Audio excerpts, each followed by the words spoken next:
বুকে লুকিয়ে রেখে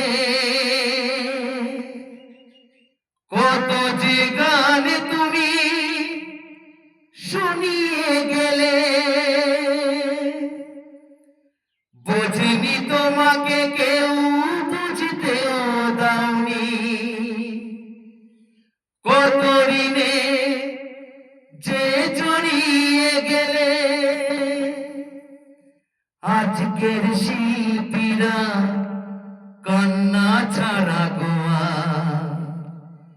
কি দিয়ে মেটাবে সেই গানের দাম। তোমাকে জানাই প্রণাম। অমর শিল্পী তুমি কিশোর কুমার, তোমাকে জানাই প্রণাম। সারা